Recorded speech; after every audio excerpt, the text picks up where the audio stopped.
they're in their early to mid 30s and are at a crossroads with each other. Because in these kinds of situations, you're the victim of something, but you have to spend the rest of your life figuring out how to overcome it.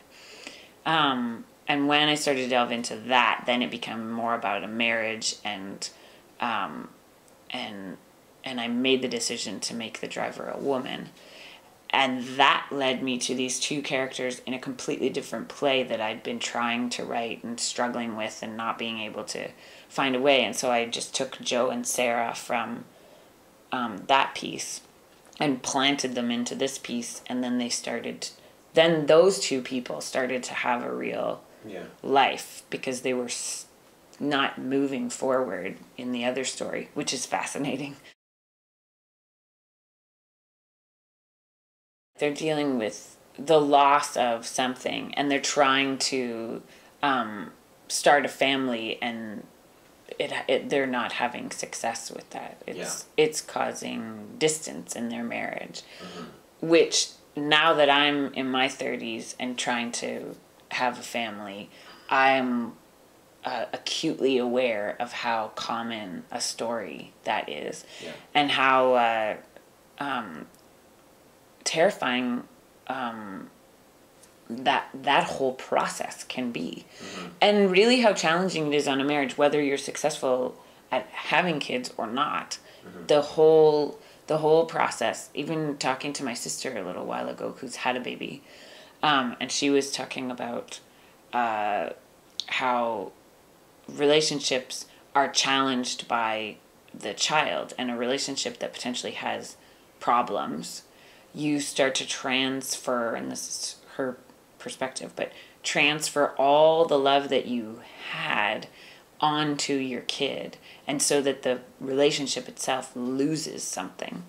And I think the same thing can happen on the other side. Like, we think about it as more detrimental when you lose a baby, or you have miscarriages, or you can't have kids, that puts a kind of pressure on the relationship. But you can have just as much pressure on the relationship even when you're successful having a baby. Just the whole idea of trying to have a baby and have a family is difficult, and difficult for couples to navigate. And so that, I think, is like the crux of their relationship, is like, how do we continue to love each other, but how do we each grow? And we also put a lot of pressure on our identity and its definition being associated with what it is that we do and how important our jobs are.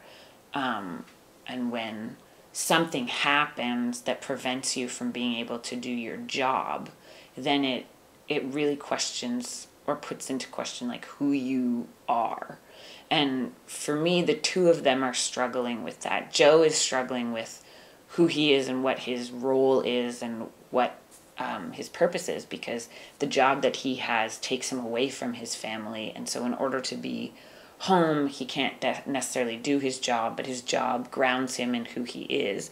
But then he's not successful at starting a family, so his manhood and his paternal instincts and husband strokes of whatever kind are being challenged and squashed a little bit.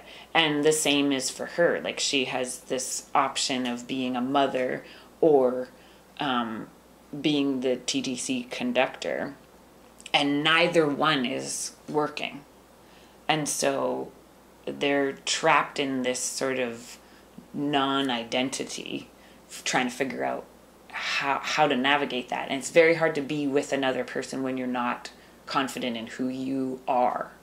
And it's even harder when you've been with that person for a really long time in a very specific context, and they know who you are based on who they are and where you're both at and what you're doing. And when both those, like, when all of that is challenged, then neither one of you knows who you are and neither one of you knows where you're at. And so you don't know you can't even reflect yourself off the other person, because the other person can't do that for you. So I think they're in a real state of crisis as individuals, and therefore within their marriage. And that that's something that scares the crap out of me, but of interest.